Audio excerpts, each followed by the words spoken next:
আমি সৃজন ভট্টাচার্য। আমি ঘরে বসে যাওয়ার ছেলে না, এইসব করবে। আমি আরো বেশি করে রাস্তায় নামবো, বেশি করে মানুষের কাছে আসবো।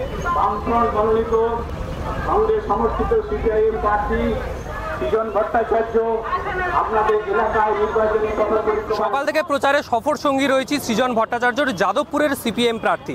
তবে এই প্রচারের মধ্যেই বিভিন্ন রকমের ঘটনা ঘটছে, যে ঘটনা নিয়ে ইতিমধ্যেই শোরগোল পড়ে গিয়েছে। সৃজনদা, গতকাল তোমার প্রচারের পতাকা ছেঁড়া হয়েছে, আজকে তৃণমূলের তরফ থেকে শহীদনগরে বিক্ষোভ দেখানো হয়েছে, ইট বৃষ্টি হয়েছে, এমনটাই অভিযোগ করছো। এই ব্যাপার নিয়ে, পুরো ঘটনা নিয়ে কি বলবে? কি তৃণমূলের সম্পর্কে এই ব্যাপার নিয়ে?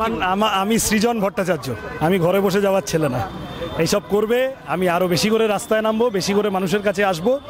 এবং আজকে তো দেখলে, তুমি তো, তোমাদের ক্যামেরা তো খানিকটা ছিল, আমাদের ছেলে মেয়েদের বডি ল্যাঙ্গুয়েজে কোনো ফারাক দেখতে পাচ্ছ? ও করেছে, চারটে বিক্ষোভ করবে। তৃণমূল ওইসব না করলে একটু ইলেকশন মনে হয় নাকি? ওইসব করেছে, ওদের ইচ্ছা হয়েছে, ইট মেরেছে, পতাকা ছিঁড়েছে, বিক্ষোভ অবধি হলে ঠিক ছিল। ওইগুলো আমি ইলেকশন কমিশনে জানাবো আর বন্দোবস্ত করাবো। এইটা কর্পোরেশনের ভোট হবে না, এটা লোকসভার ভোট হবে, মানুষ নিজের ভোট নিজে দেবেন। তারপরে প্রচার, তারপরেও শুরু হয়েছে, আবারও প্রচারে নেমেছে। একজন বয়স্ক মানুষকে দেখা গেল তোমাকে জড়িয়ে ধরে অঝরে কেঁদে ফেলছে। মানুষের মধ্যে যে আবেগটা দেখতে পাচ্ছ, কতটা স্বতঃস্ফূর্ততা, কি সাড়া পাচ্ছ? আজকে যা ভালোবাসা, যতগুলো ফুলমালা পেয়েছি, সব একসাথে টেবিলের উপর রাখলে এতটা হাইট হয়ে যাবে। ফলত 109 নম্বর ওয়ার্ডও আমাদের সাথে আছে, থাকতে চাইছে। মানুষের ভোট দেওয়ার অধিকার সুনিশ্চিত করা এখন আমাদের কাজ।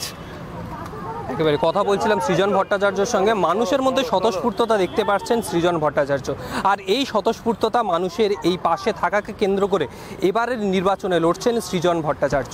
মানুষের বিভিন্ন দাবি দাওয়া নিয়ে বারে বারেই 109 নম্বর ওয়ার্ডে সকাল থেকে প্রচারে ছিলেন তিনি। মানুষের কাছে যাচ্ছেন, কথা বলছেন, যতটা পরিমাণে জনসংযোগ করা সম্ভব সেই জনসংযোগের মধ্যে নামছেন সৃজন ভট্টাচার্য।